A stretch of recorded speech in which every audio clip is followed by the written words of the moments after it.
les deux meneurs sénégalais ont vraiment en fait pris leurs responsabilités pour aider cette équipe-là, pour aider leurs coéquipiers. Et à chaque fois, on voit qu'en fait, lorsqu'ils prennent leurs responsabilités, cela en fait donne beaucoup plus d'avantages, on va dire, à leurs coéquipiers, notamment en termes de confiance, en termes aussi d'adresse sur les 3 points. On a vu aussi que Moustapha Diop a eu des 3 points. Donc vraiment, c'est de bon augure pour l'équipe sénégalaise. Effectivement, avec Moustapha Diop, effectivement, 14 points. C'est le troisième scoreur de cette équipe du Sénégal. L'ailier fort de cette équipe du Sénégal, Pape Moustapha Diop, qui a, en termes de temps de jeu, qui a eu 28 minutes, tout comme Ibou Badji, 28 minutes.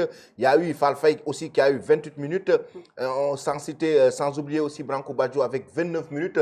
Le 5 majeur, quand même, a doublé son temps de jeu par rapport aux autres, par rapport à Babacar Sissé Diallo, qui a fait par moment aussi son entrée, sans oublier Ibrahima Diallo qui a joué 10 minutes. Il y a eu aussi le joueur Makhtar Gueye, 9 minutes, surtout Ousmane Diaye qu'on a juste vu durant le dernier quart-temps en 2 minutes.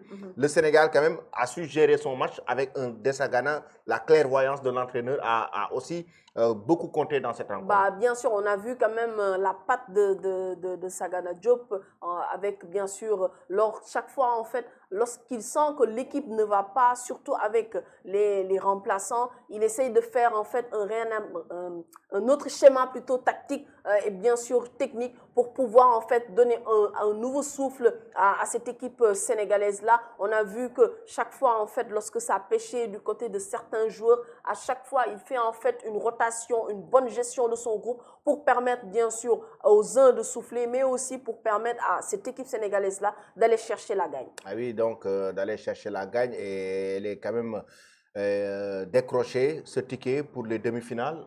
Quand même une victoire historique. Le Sénégal qui bat le Grand Nigeria. Oui. Le Grand Nigeria qui vraiment a marqué l'histoire du basketball africain et l'histoire de l'afro-basket. Ce n'est pas donné à n'importe qui de gagner le Nigeria. Avec la manière surtout, avec plus de 15 points d'écart. Ce n'était pas du tout évident. Oui. C'est un score de 91 à 75. Oui. Pas du tout évident. Ça veut dire que le Sénégal a un très grand potentiel. Effectivement, sur 7 matchs que nous avions joués contre le Nigeria avait gagné les 4.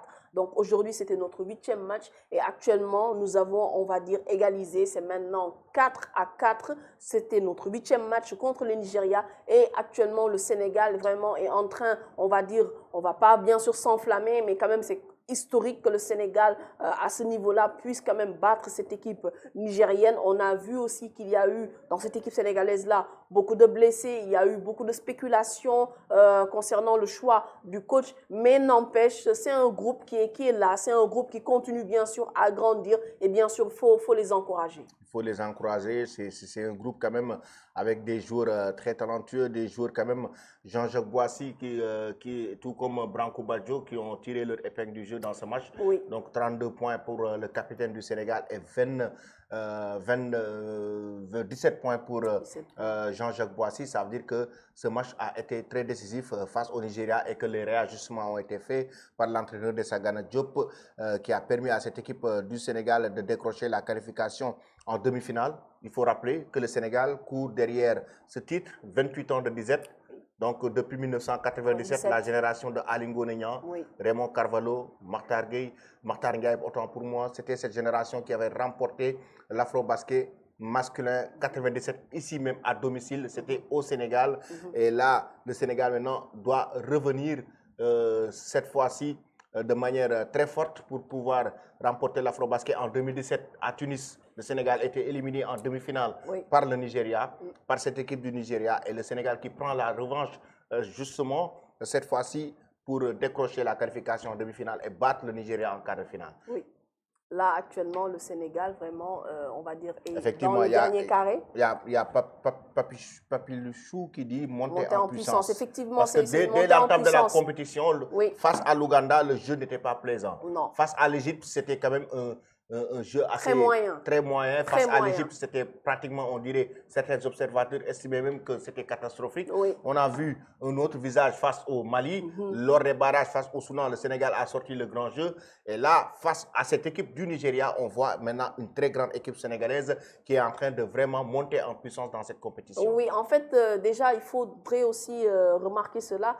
Lors des cartons, chaque fois le Sénégal était laminé. Mais pour ce match-là, soit les écarts, déjà le Sénégal a gagné les 3 premiers cartons et les écarts en fait, surtout lors du dernier carton, c'était quand même pas tellement en fait flagrant, même si le Nigeria a gagné lors du 4e et dernier carton 20 points à 15, mais néanmoins le Sénégal a eu une constance du premier carton au 3e carton et bien sûr après sur le 4e carton, il y a eu un peu de problème avec la rentrée des joueurs, un peu ce qui était sur le banc, mais n'empêche, le 5 majeur est revenu et bien sûr, ça nous a permis à gagner ce match-là. Exactement. Donc, en tout cas, merci beaucoup. On se donne rendez-vous pour les demi-finales. Inch'Allah. Donc, les demi-finales, ce sera samedi. Donc, les demi-finales, la programmation n'est pas encore faite, mais le Sénégal affrontera le Mali. Oui, le Sénégal va affronter le Mali. Un adversaire de taille. Ah oui, c'est un adversaire quand même de taille. On l'a certes battu lors de la phase de poule, mais souviens-toi, il y avait Siraman Kanouté qui nous avait fait mal. Il y avait aussi Aliou Fadiala Diarra qui nous avait aussi fait mal et Aïdara aussi. Donc, c'est un excellent quand même, on va dire, c'est une excellente équipe et un excellent groupe malien. Mais tout de même, le Sénégal a la possibilité à nouveau de les battre. Ouais, le Sénégal qui avait battu le Mali lors du 3e match. Oui. Donc, de poule, il faut rappeler que le Sénégal et le Mali partageaient le même groupe. Maintenant, cette fois-ci, ce sera l'autre demi-finale, ce sera entre l'Égypte et Cameroun, l'équipe qui va remporter la victoire. Angola et aussi Cap-Vert, l'équipe qui remportera la victoire. Oui. Les deux équipes qui remporteront les quarts de finale vont s'affronter pour les demi-finales. De l'autre côté, ce sera entre le Sénégal et le Mali. Donc, le Sénégal qui évite aussi le pays en prenant de manière pas intentionnelle, mais plutôt de manière naturelle, le Sénégal qui prend la 2e place, qui évite le pays organisateur, le pays hôte qui est l'Angola.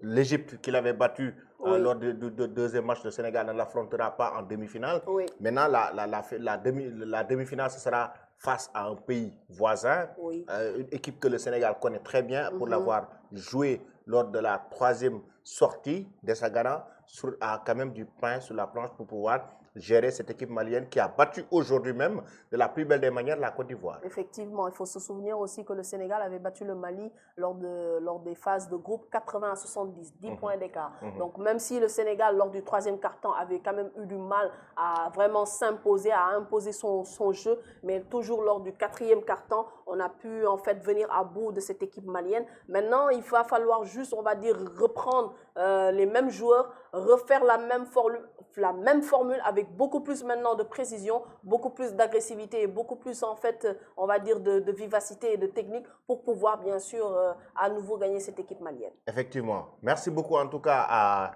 à toi, Tening. Merci à toi à aussi. tous les téléspectateurs qui nous ont suivis sur Eric Favre TV et sur BP Actu. N'oubliez pas de vous abonner, activez la cloche de notification, abonnez-vous surtout. Les gars, abonnez-vous et activez la cloche de notification pour ne rien rater de l'actualité sportive sur Eric Favre TV. Abonnez-vous, n'oubliez pas de vous abonner. Merci beaucoup à l'équipe technique, Mara Papi Diop. Merci beaucoup à toute l'équipe. On se donne rendez-vous.